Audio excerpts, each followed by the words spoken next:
न्याय ये सिर्फ एक शब्द नहीं है, ये एक चलती फिरती शक्ति है। ये कहानी है उस सिस्टम की जो भारत को बैलेंस में रखता है, भारतीय न्याय प्रणाली। जी हाँ, ये महज एक शब्द नहीं है, ये वो सिस्टम है जो हमारे पूरे देश को बैलेंस में रखता है। एक ऐसी ताकत जो सच को एक शक्ल देती है।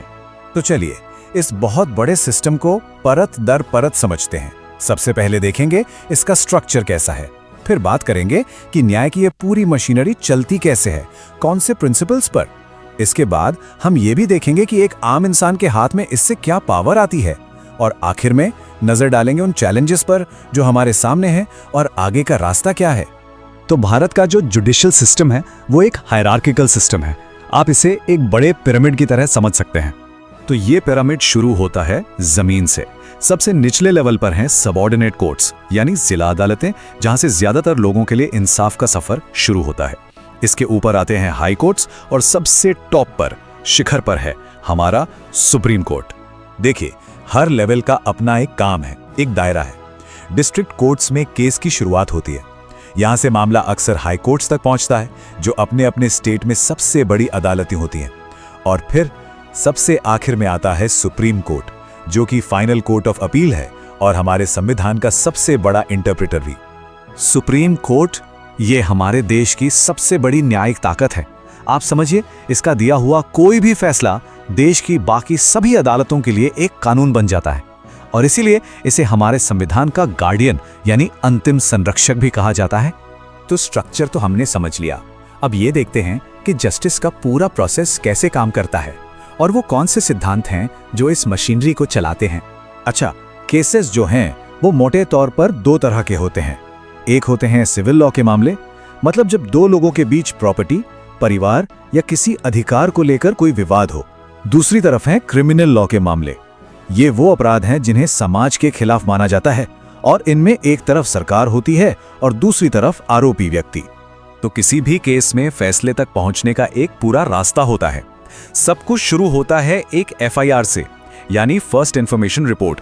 इसके बाद पुलिस इन्वेस्टिगेशन करती है, फिर मामला कोर्ट में जाता है, ट्रायल चलता है, और तब जाकर कोई जजमेंट आता है। पर कहानी यहां खत्म नहीं होती। अगर कोई फैसले से खुश नहीं है तो अपील का रास्ता हमेशा खुला रहता है और मामला ऊपर की अदालतों में जा सकता है। अब ये पूरा का पूरा सिस्टम दो बहुत ही बुनियादी सिद्धांतों पर खड़ा है।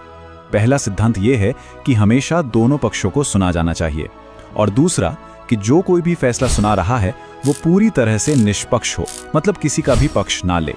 चलिए अब बात करते हैं उस पावर की जो ये जुडिशियल सिस्टम हम सबको, यानी हर एक नागरिक को देता है। ये कहानी है हमारे अधिकारों की और उनके समाधान की। हमारे संविधान की सबसे बड़ी खासियतों में से एक है इंडिपेंडेंट जुडिशरी, यानी एक आजाद न्यायपालिका। इसका सीधा सा मतलब यह है कि हमारी अदालतें सरकार या पार्लियामेंट के किसी भी दबाव से पूरी तरह फ्री होकर काम करती हैं। जजों को यह आजादी है कि वो बिना किसी डर के फैसला सुना सकें। लेकिन सवाल ये उठता है कि अगर किसी नागरिक के फंडामेंटल राइट्स यानी मौलिक अधिकारों को ही कोई छीनने की कोशिश करे तो क्या होगा? ऐसे में अदालतें ही हमारा आखिरी सहारा बनती हैं, और हमारा संविधान हर नागरिक को ये जबरदस्त पावर देता है कि वो इंसाफ के लिए सीधे हाई कोर्ट या फिर सुप्रीम कोर्ट तक जा सकता है। अच्छा, एक और सवाल, क्या कोई एक अकेला इंसान पूरे समाज की तरफ से या उन लोगों के लिए इंसाफ मांग सकता है जो खुद कोर्ट नहीं जा सकते? जवाब है हाँ, बिल्कुल कर सकता है, और इसका जरिया है PIL यानी पब्लिक इंटरेस्ट लिटिगेशन या जनहित याचिका। ये हमारे जुडिशियल सिस्टम का एक बहुत ही अनोखा और पावरफुल टूल है। आपको पता है, एक बार तो सिर्फ एक पोस्टकार्ड पर लिखी चिट्ठी को ही PIL मान लिया गया था, और उसकी वजह से हजारों कैदियों को रिहाई मिली थी। यही है PIL की ताकत, जहां एक इंसान की आवाज पूरे समाज की आवाज बन जाती है। लेकिन ऐसा नहीं है कि सब कुछ परफेक्ट है। इस सिस्टम के सामने भी बहुत बड़े बड़े चैलेंजेस हैं। तो चलिए अब बात करते हैं इन्हीं चुनौतियों की और भविष्य की राह की। करोड़ों, जी हाँ करोड़ों, ये सिर्फ एक नंबर नहीं है, ये हमारे देश की अदालतों में पेंडिंग पड़े केसों का पहाड़ है। और इसका असर ये होता है कि लोगों को इंसाफ के लिए सालों, कभी कभी तो दशकों तक इंतजार करना पड़ता है।